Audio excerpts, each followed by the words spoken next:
Selamat pagi semua, saya Tansa Wiguna akan menjelaskan TOGAF ADM fase E, yaitu Opportunities and Solution. Oke, yang paling pertama kali harus dipelajari adalah fase E itu sendiri itu apa.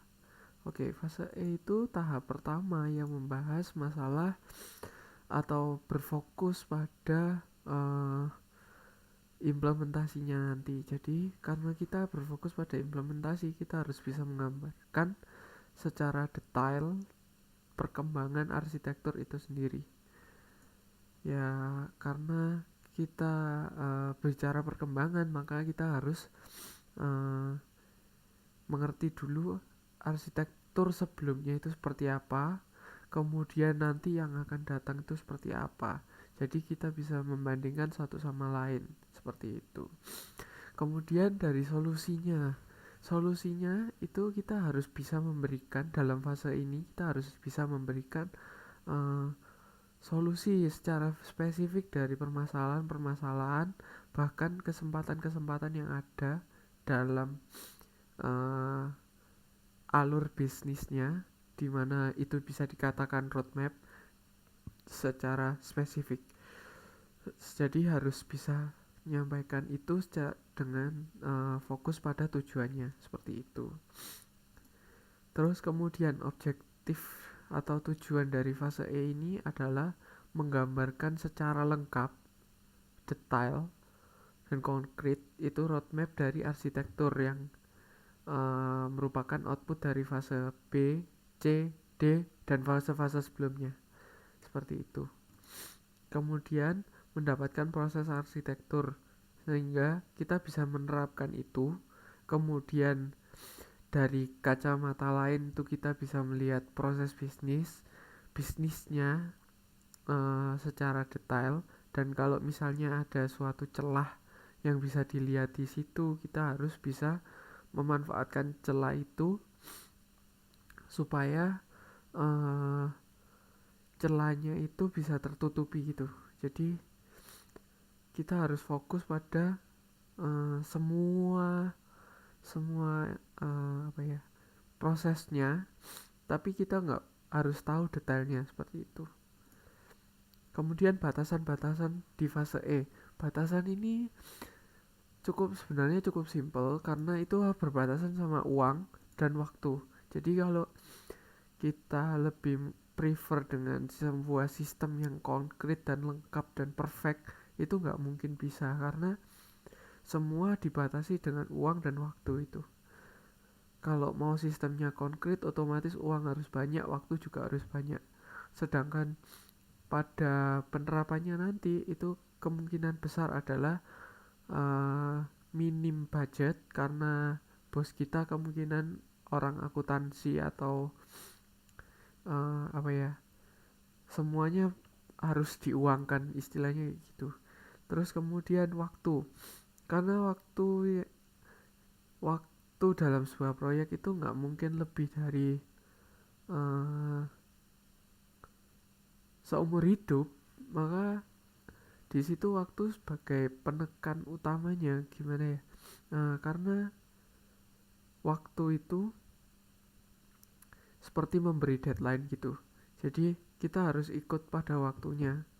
Sedangkan untuk penerapan secara sempurna itu butuh waktu yang banyak karena belum mulai dari memikirkan ide bisnisnya, kemudian memikirkan strateginya, kemudian masih harus lagi implementasinya. Setelah diimplementasikan masih harus ditesting, habis ditesting masih harus diperbaiki kalau ada salah. Makanya itu butuh waktu yang cukup banyak seperti itu. Kemudian fase E, inputannya apa sih di fase E itu? Oke, inputannya yang paling utama itu adalah output dari fase-fase sebelumnya, mulai dari preliminary, kemudian fase A, fase B, fase C, fase D, dan bisa jadi setelah berputar semua cycle-nya mulai A sampai H, kemudian kembali lagi ke A, B, C dan D lagi, baru kemudian bisa masuk lagi ke fase E itu sendiri, seperti itu. Lalu dari input yang lain adalah framework terkait. Framework terkait itu bisa jadi karena ini di dalam TOGAF, bisa juga diimplementasikan pada framework-framework yang lain. Contohnya VF dan lainnya gitu, seperti itu. Kemudian proses dalam fase E ini kita akan membuat daftar model yang akan diimplementasikan. Jadi dari tahap preliminary, tahap fase A, fase B, fase C, fase D, kita akan membuat semua modelnya yang akan diimplementasikan dijadikan satu one change. Jadi kalau misalnya ada uh, model yang saling bertabrakan, itu dibuat paralel seperti itu, karena dalam fase E ini kita akan memilih yang paling benar-benar efisien seperti itu. Bisa efisien mulai waktunya, bisa dari costnya, atau mungkin dari fungsinya seperti itu. Kemudian kedua adalah evaluasi pemilihan model. Di sini kita akan melakukan evaluasi dan pemilihan model ya. Seperti tadi yang saya katakan sebelumnya, yaitu dari model yang saling bertabrakan atau harus didulukan yang mana, itu semua masuk di evaluasinya. Kemudian tahap ketiganya adalah identifikasi parameter strategis, di mana itu kita akan memilih langkah-langkah yang sangat strategis untuk membangun sebuah bisnis. Jadi bisnisnya itu berjalan efisien kayak gitu.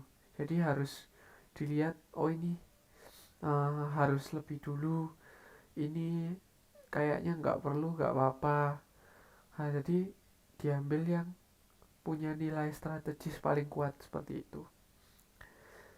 Terus yang keempat adalah menilai ketergantungan fungsi, manfaat, biaya, dan waktu. Jadi ya seperti itu tadi, semua model harus diperhitungkan dari segi ketergantungan dari antara model A, B, C, dan seterusnya. Itu harus di split, di change kan, maksudnya digabungkan supaya itu komplit, jadi satu rantai yang sangat panjang, dan itu nggak ada ya, antara satu model dengan model yang lainnya itu kayak bentrok gitu, nggak mungkin. Jadi manfaatnya harus berbeda tapi tujuannya sama seperti itu. Terus kemudian dari fungsi dan manfaat itu sebenarnya sama. Jadi eh, manfaat tuh yang diterima sama perusahaan, sedangkan fungsi model itu nanti buat apa sih gitu. Jadi untuk mencapai tujuannya apa dari model itu sendiri. Kemudian dari segi biaya semua harus diperhitungkan secara matang, dan karena sistem informasi itu bisa disangkut pautkan dengan sebuah produk, makanya kita harus menghitung sistem informasi dari segi produk. Jadi kalau ada cacat atau lain sebagainya, itu harus dihubungkan dengan kontrak kerja seperti itu. Kemudian waktu itu juga harus diperhitungkan seperti biaya. Jadi dari skopnya, terus hari pembahasannya, dari waktu implementasinya nanti, itu semua harus diperhitungkan. Kemudian kelima adalah data implementasi. Data implementasi itu maksudnya menghasilkan data implementasi. Jadi datanya akan dipergunakan untuk tahap berikutnya seperti itu, yaitu fase F. Fase F, ada fase F, di mana fase F itu nanti akan secara tidak langsung akan membahas impactnya. Nah, di data implementasi tersebut nanti akan terlihat setelah implementasi itu seperti apa, secara secara global. Maksudnya belum benar-benar terimplementasi, tapi sudah terlihat gitu bibit-bibit permasalahannya di mana, resikonya kayak gimana, itu akan terlihat di situ. Tapi di sini belum dibahas resikonya secara detail, hanya dikatakan ada resiko seperti ini, seperti itu. Nah, nanti untuk selengkapnya ada di tahap F seperti itu. Terus kemudian, nah ini proses utama dari fase E itu sebenarnya adalah empat cycle ini. Jadi dia akan mengulang-ulang terus, membuat daftar modal kerja, kemudian menganalisisnya, ketergantungan transisi itu yang saya katakan tadi. eh, Sebenarnya tahap-tahapnya itu harus dibuat change yang sangat panjang, berbeda fungsinya tapi manfaatnya sama dengan tujuan yang sama, seperti itu. Terus kemudian penambahan proses spesifik itu dilakukan jika memang benar-benar diperlukan. Jadi misalnya tahap A dan tahap B. Tahap A itu seperti tidak memiliki ketergantungan terhadap tahap B, begitu pula sebaliknya, tapi sebenarnya saling membutuhkan. Maka di tengah-tengah tahap A dan B diperlukan informasi mengenai ketergantungannya seperti apa. Jadi harus ditambahkan secara spesifik seperti itu. Kemudian ada reconcile difference. Reconcile difference itu adalah berdamai dengan perbedaan. Maksudnya adalah kita harus mengerti perbedaan itu secara sempurna seperti apa. Kemudian apakah perbedaan itu bisa masih masuk di dalam kategori diterima atau sudah masih di atas ambang diterima. Jadi kayak seperti manajemen resiko, di mana resiko itu diminimalisir dengan cara memberikan kontrol. Nah, kalau di reconcile difference kita harus apa ya, istilahnya itu harus saling berhubungan dengan perbedaannya itu. Jadi kita harus memanfaatkan perbedaan supaya mendapatkan suatu manfaat yang lebih, kayak gitu. Nah, di sini ada IT Project Roadmap. Di sini itu maksudnya adalah tempo-tempo atau waktu pengerjaannya. Nah, karena kita dibatasi oleh waktu, maka ini sangat penting karena eh, satu tahapan ini terus kemudian digabung ini dan ini itu seperti kalau misalnya dipecah dia akan jauh lagi, maksudnya waktunya akan butuh lebih panjang lagi. Makanya ini harus dibuat supaya bisa fokus pada tujuannya masing-masing.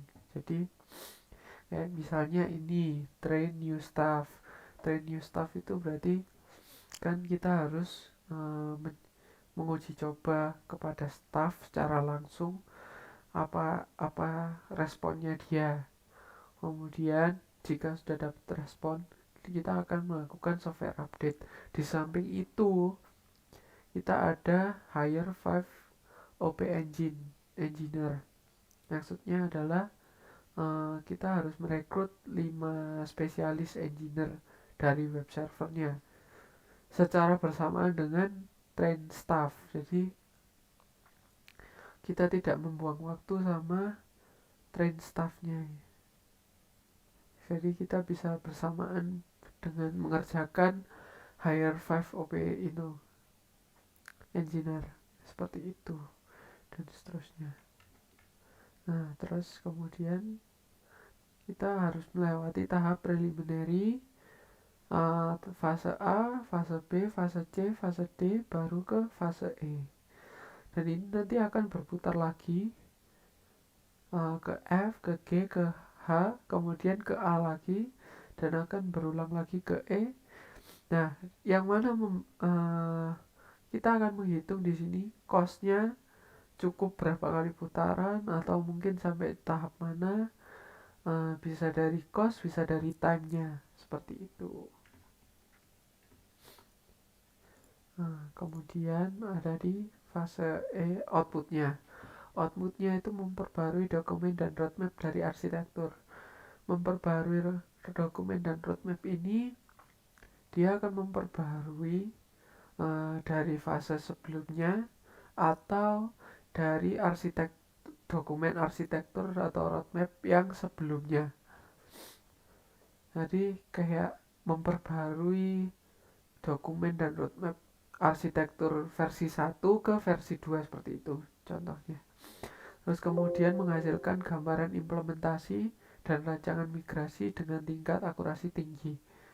Jadi kita harus benar-benar bisa menghasilkan gambaran implementasinya.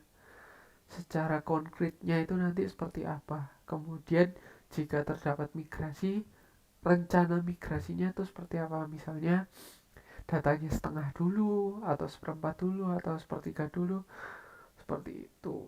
Nah, itu pun harus dipikirkan secara matang, baik dari segi cost, waktu, efisiensi, dan lain sebagainya. Jadi, mendapatkan data yang sangat akurat. Nggak sangat akurat, tapi akurat lah. Kemudian, menghasilkan analisis dampak. Nah, ini maksud saya itu adalah daftar list dari nama, deskripsi, dan tujuan dari dampak itu. Jadi setiap model itu pasti memiliki dampak. Dampak itu manfaatnya bisa jadi manfaat positif atau negatif.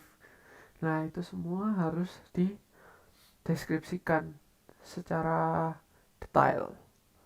Jadi kita punya data permasalahan nanti yang akan muncul, permasalahan yang pasti muncul, atau mungkin resiko-resiko lain yang di luar apa ya, di luar nalar seperti itu. Nah, sekian presentasi dari kelompok kami. Jika ada pertanyaan, silakan bertanya. Terima kasih.